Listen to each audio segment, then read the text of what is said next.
ചട്ടിയായിട്ട് എവിടെ പോകുന്നു? അല്ല ചേട്ടാ, ഞാൻ അമ്മയ്ക്ക് വേണ്ടി വാങ്ങിക്കാൻ വന്നാ. ഇതാ ആ, ഇതിന്റെ അകത്ത് എന്തോ ഒന്നുമില്ല. നോക്കട്ടെ. ഇല്ല, ഒന്നുമില്ല മോനെ. കാണിച്ചേ, ഇത് നമ്മുടെ കടയിലെ സാധനം വന്നിട്ട് നിനക്ക് കാണിക്കാനും എന്താ? ചേട്ടാ, ഈ ചട്ടിക്ക് എത്ര പറ, ഞാൻ വാങ്ങിക്കാം. ചട്ടിക്ക് കുറച്ചാണ്. ചട്ടിയുടെ ഉള്ളിലാ വില എഴുതിയിരിക്കുന്നത്. ചട്ടിയിലെ ഉള്ളില് 10 റം. എന്താ 10? നമ്മുടെ കടയിൽ 10 റമ്മിനൊന്നും സാധനമില്ല. ചേട്ടാ മാറി, എനിക്ക് തിരക്കുണ്ട്, എനിക്ക് പോണം. ഞാൻ കടക്കാരനാ, ബില്ലിയാണെങ്കിൽ ഞാൻ വേണം. ചേട്ടാ ഞാൻ ഇവിടെ പുതിയ വീട് വാങ്ങിച്ചു. 1.5 കോടി ഞാൻ കൊടുത്ത വീട് വാങ്ങിക്കാൻ. എന്നിട്ട് ചട്ടിയുടെ കുറവുണ്ട്.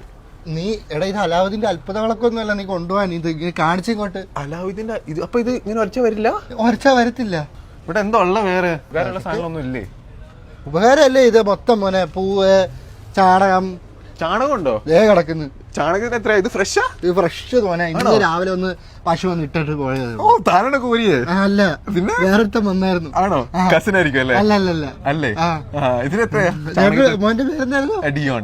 ഡിയോൺ അല്ലേ? ആ പുള്ളി അങ്ങനെ എന്താ പറഞ്ഞ് ചാണകം കോരി. മോന്റെ പേര് ഡിയോൺ. ബിസിനസ്മാൻ ആയിരിക്കും അല്ലേ? അതെ, ആണെന്നാ തോന്നുന്നത്. പൈസക്കാരനായിരിക്കും. ഒട്ടുമില്ല. ഓക്കെ. അപ്പൊ ഇതിന് ബെസ്റ്റ് റേറ്റ് എത്രയാ? ഇനി നിനക്ക് എത്രക്ക് വേണം ഇത്? ഇത് ഒരു 10 തന്നെ എടുക്കാം. 10 എന്റെ ലക്കി നമ്പറാ. 10,000 ആണോ? എടുത്തോ. 10,000 അല്ല, 10 ആണ് എന്റെ ലക്കി നമ്പർ.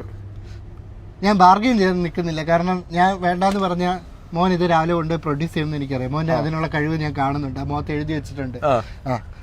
അതുകൊണ്ട് മോൻ 10 എടുത്തു. 2 പാക്കറ്റ് വേണമെങ്കിൽ എടുത്തു. രണ്ടും? ഓക്കെ. അല്ല, നാറ്റിക്കരുത് വീട്. ഇല്ല, നാറ്റിക്കില്ല. മറ്റേ ഡിയോണോട് എന്റെ ഒരു ഹായ് പറയുന്നത്. ഓ, തീർച്ചയായും. ഓക്കെ, ശരി.